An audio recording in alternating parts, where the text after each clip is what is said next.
देश की राजनीति इस वक्त एक ऐसे मोड़ पर खड़ी है जहां हर बयान के पीछे संकेत छिपा है और हर यात्रा के पीछे सत्ता का समीकरण बदलने की आहट सुनाई दे रही है।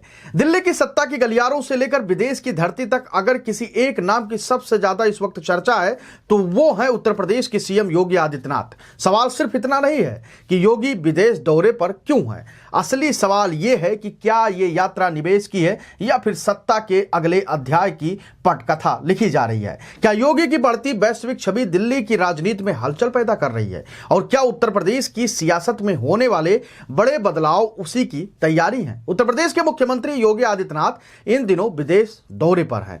पहले सिंगापुर और अब जापान, दोनों जगह उनका स्वागत सिर्फ एक मुख्यमंत्री की तरह नहीं बल्कि एक बड़े राष्ट्रीय चेहरे की तरह देखने को मिली है। सिंगापुर में निवेशकों के साथ हुई बैठकों के बाद करीब 1 लाख करोड़ रुपए की निवेश प्रस्ताव की चर्चा ने राजनीतिक महत्व को और भी ज्यादा बढ़ा दिया है। सरकार इसे आर्थिक उपलब्धि बता रही है, लेकिन राजनीतिक हलकों में इसे योगी की बढ़ती राष्ट्रीय स्वीकार्यता के रूप में देखा जा रहा है। विदेशों में भारतीय समुदाय के बीच लगे नारे योगी है तो यूपी है ने राजनीतिक बहस को और भी तेज कर दिया। समर्थकों का दावा है कि योगी की लोकप्रियता सीमाओं से बाहर निकल चुकी है। राजनीतिक विश्लेषकों का मानना है कि योगी आदित्यनाथ अब सिर्फ प्रदेश के नेता नहीं बल्कि राष्ट्रीय राजनीति के संभावित बड़े चेहरे के रूप में देखे जा रहे हैं। यही वजह है कि बीजेपी के अंदर भी उनकी बढ़ती लोकप्रियता चर्चा और अनुमान दोनों को जन्म दे रही है। हालांकि पार्टी स्तर पर इस तरह की प्रतिस्पर्धा या खींचतान की कोई आधिकारिक पुष्टि नहीं है, लेकिन राजनीतिक गलियारों में यह चर्चा जरूर है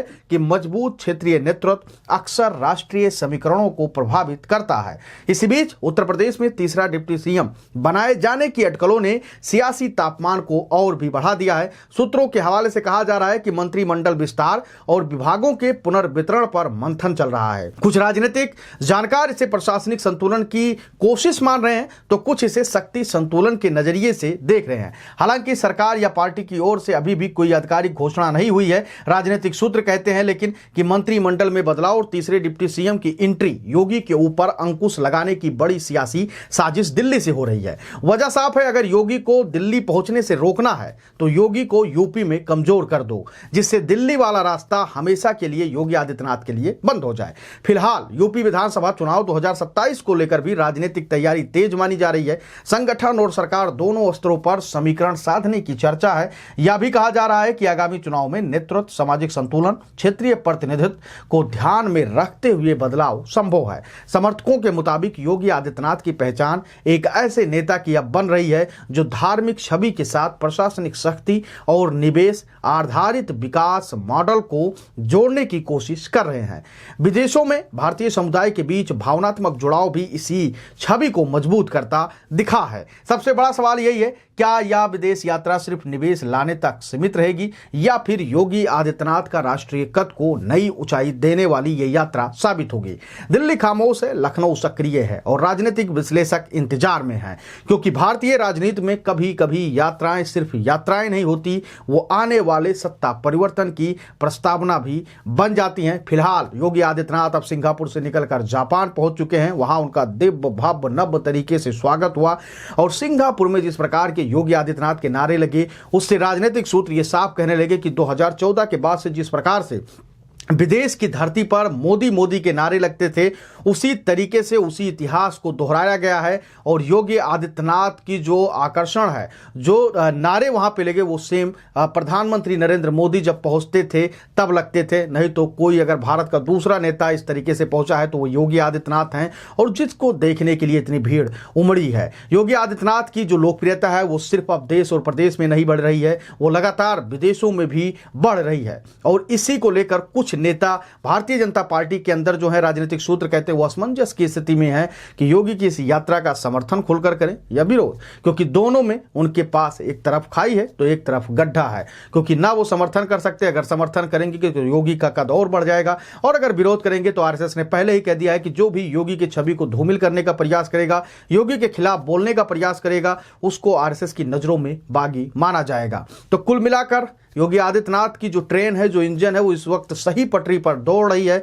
सोशल मीडिया से लेकर हर एक प्लेटफॉर्म पर योगी की तस्वीरें खूब जमकर शेयर हो रहे हैं, योगी की तारीफ की कसीदे पढ़े जा रहे हैं। और जो विपक्ष के कुछ लोग हैं या भारतीय जनता पार्टी के अंदर भी जो योगी के विरोधी खेमे में गिने जाते हैं, वो लोग अब एक बात और कहने लगे हैं कि जब योगी आदित्यनाथ के साथ कई सारे और मंत्री और उप मुख्यमंत्री केशव प्रसाद भी निवेश को लाने के लिए विदेश की धरती पर हैं, तो उनकी चर्चा इस तरीके से क्यों नहीं? क्या पूरा पीआर टीम, पूरा सूचना विभाग इस वक्त योगी आदित्यनाथ के समर्थन में जयकारे कर रहा है, हुंकार भर रहा है? लेकिन साफ बता दूं कि योगी आदित्यनाथ की जो पीआर टीम है वो किसी को बुलाई नहीं है। लोग अपने आप आए हैं वहां पर, उनके वो भावुक हैं और उनकी भावुकता को आपने कई सारे वीडियो में देखा होगा। जिस प्रकार से एक बेटी स्केच बनाकर लाती है, योगी आदित्यनाथ को देते, फिर उसको योगी आदित्यनाथ सम्मानित करते हैं और उसके बाद एक महिला आकर योगी आदित्यनाथ को भैया कहकर संबोधित करती है। और एक महिला जिस तरीके से कहती है कि आज उत्तर प्रदेश की जो छवि है वो विदेशों तक भी खूब चमक रहा है, क्योंकि पहले उत्तर प्रदेश में अपराधियों का राज हुआ करता था,